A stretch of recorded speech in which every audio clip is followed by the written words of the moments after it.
ఎక్కడి తల్లి 4,000 2,000 గతి ఇంకా బియ్యం ఒకటి జగన్ రెడ్డి అడుగుతాడు మన అదే ఇప్పుడే ఎక్కిన అయినా మాకు ఎక్కియాలి పైసలు ఏడి మరి ఇస్తే ఏడి ఎవ్వలకు ఇంకా 2 ఏళ్ళు ఉందా మరి ఇప్పుడు వచ్చే పైసలు అన్న ఇవన్నీ ఇస్తేంది పింఛన్లు 2,000 4,000 ఇస్తేంది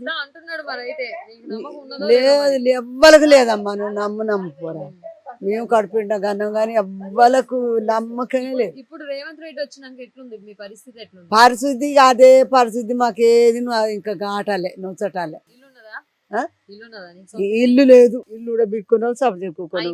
ఇస్తున్నారు కదా అందరికి, మరి డబుల్ బెడ్రూమ్ ఫ్లాట్లు ఇస్తుంటే ఇందరమ్మ కట్టిన ఇళ్ళనే ఉంటాను, ఇందరమ్మ కట్టిన ఇళ్ళనే ఉంటాను. మళ్ళా ఇప్పుడు ఇల్లు కట్టిస్తాం, ఇది కట్టిస్తాం, అది కట్టిస్తాం అందరడ్డే అన్ని మాకు తెలుసు.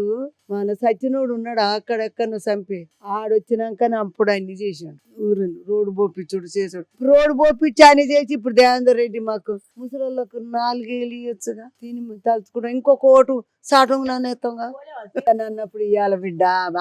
ఆయన మనకు కాల్చినోడే మనకు చదివేటోడే గాని ఎవ్వరు ప్రతి మనిషి మాకు ఆడిస్తాడు.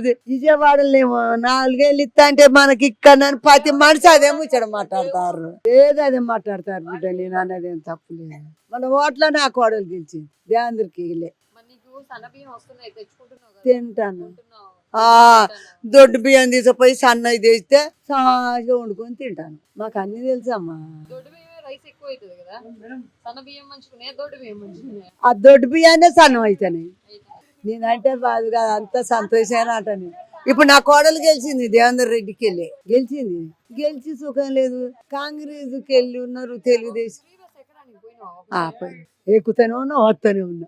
మంచిగా జనం మంచిగా ఉంది కానీ కిక్కిట్ ఈడ గుద్దుకోవటం నెత్తులు గుద్దుకోవటం ఇదే సరిపోతుంది బిడ్డ. నువ్వు చల్లగుండా అట్ట కాదు. దేవేందర్ రెడ్డి ఎక్కిచ్చిండంటే ఇది పిరి కాదు. నేను చెప్తా, ఇప్పుడు మా ముసలోళ్ళకు 4,000 ఇచ్చి బస్సు ఎక్కిన వాళ్ళకు సార్సీలు తీసుకోవాలి. ప్రతి మనిషి తిట్టుడే కానీ తిట్టను వాళ్ళు లేదు.